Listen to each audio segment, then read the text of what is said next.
আসসালামু আলাইকুম। আলহামদুলিল্লাহ, প্রবাসী কল্যাণ মন্ত্রণালয়ের মাননীয় উপদেষ্টা মাননীয় আসিফ নজরুল সাহেব আজকে মালয়েশিয়া মানব সম্পদ মন্ত্রণালয়ের এবং স্বরাষ্ট্র মন্ত্রণালয়ের মন্ত্রী মহোদয়ের সাথে মিটিং করেছেন।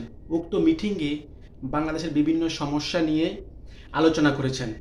এই বিষয়গুলো সমাধান করার জন্য মালয়েশিয়ার যে মন্ত্রণালয়গুলো আছে তার মধ্যে মানব সম্পদ মন্ত্রণালয় সাথে স্বরাষ্ট্র মন্ত্রণালয়ের মন্ত্রীদেরকে বিভিন্নভাবে রিকোয়েস্ট করেছেন এই সমস্যাগুলো দ্রুত সমাধান করেন। কোন কোন বিষয় আজকে আলোচনা হয়েছে, বিস্তারিত বিষয় আজকে কিছুক্ষণের মধ্যেই বাংলাদেশ হাই কমিশনের মধ্যে প্রেস ব্রিফিং ও গণশুনানি আছে। সেখানে বলবেন কোন কোন বিষয় মালয়েশিয়া মন্ত্রী মহোদয়দের সাথে আলোচনা হয়েছে।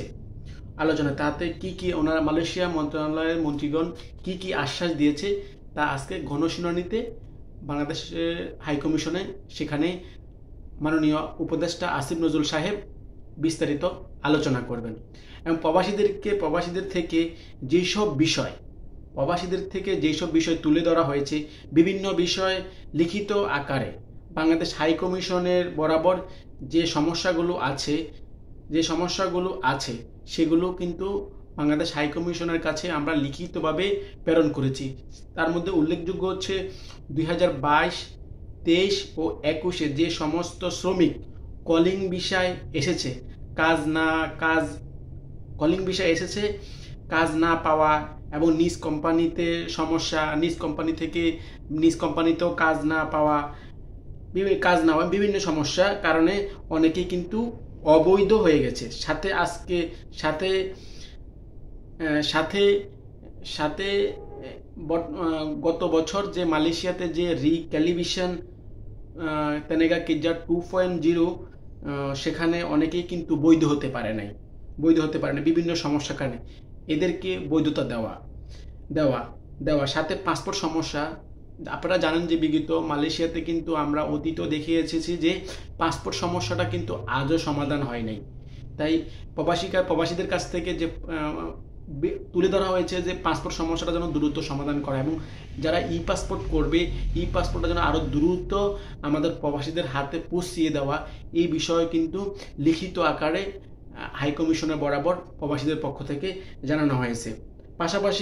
পাশাপাশি মাল্টিপল এন্ট্রি ভিসাটা আমরা কিন্তু বিগত দিনও কিন্তু আমরা বিষয়টা অবগত আছি যে মালয়েশিয়ার ডক্টর ইউনূস সাহেব যখন ক্ষমতা এসেছিল তখনও কিন্তু মালয়েশিয়া প্রধানমন্ত্রীর কাছে রিকোয়েস্ট করা হয়েছিল যে মাল্টিপল এন্ট্রি ভিসাটা যেন বাংলাদেশের প্রবাসীদেরকে দেওয়া হয়। তো সেখানেও কিন্তু আমাদের প্রবাসীদের পক্ষ থেকে লিখিত আকারে হাই কমিশনের কাছে জানানো হয়েছে যেন মাল্টিপল এন্ট্রি বিষয় যেন ডক্টর আসিফ নজরুল সাহেব যেন কথা বলে এবং এইসব বিষয় আরও বিভিন্ন বিষয় নিয়ে 3 দফায় কিন্তু লিখিত আকারে হাই কমিশনের বরাবর প্রেরণ করা হয়েছে সমস্ত প্রবাসীদের পক্ষ থেকে বাংলাদেশ হাই কমিশনের নিকট। সাথে আমরা কিন্তু বারবারই বলতে চাচ্ছি যে আমাদের বর্তমান মালয়েশিয়াতে যে প্রবাসীরা আছে এদের পক্ষ থেকে আমরা বলতে চাচ্ছি যে এখন কোনো নতুন কলিং আমরা চাচ্ছি না। আমরা চাই যে আমাদের বর্তমানে মালয়েশিয়াতে যে অবৈধ প্রবাসী যারা আছে তাদেরকে যেন মালয়েশিয়া গভর্নমেন্ট নতুন করে একটা বৈধতা প্রোগ্রাম চালু করে। তাহলে আমাদের যে অবৈধ প্রবাসী বাংলাদেশিরা বর্তমান মালয়েশিয়াতে অবস্থান করতেছে তাদের জন্য এখন নিরাপত্তা হবে। এই জন্য আমরা বারবারই কিন্তু ডক্টর আসিফ নজরুল সাহেবের কাছে আমরা বারবার রিকোয়েস্ট করতে চাচ্ছি আপনি এই বিষয়টা মালয়েশিয়ার প্রধানমন্ত্রী এবং মালয়েশিয়া মানব সম্পদ এবং স্বরাষ্ট্র মন্ত্রণালয়ের সাথে উভয় বিষয়ে যেন জয়েনিং একটা ওয়ার্কিং টিম করে যেন এই বিষয়টা দ্রুত সমাধান করা হয়। এই বিষয়ে আপনার কাছে আমাদের প্রবাসীর পক্ষ থেকে রিকোয়েস্ট থাকবে। তো প্রিয় মালয়েশিয়ান প্রবাসী ভাইরা, আরও চূড়ান্ত কোনো আপডেট তথ্য আসলে আমরা অবশ্যই আপনাদের সাথে শেয়ার করব।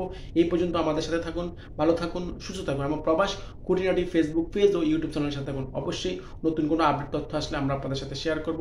আজকের মতো বিদায় নিচ্ছি। আসসালামু আলাইকুম ওয়া রাহমাতুল্লাহি ওয়া বারাকাতুহু।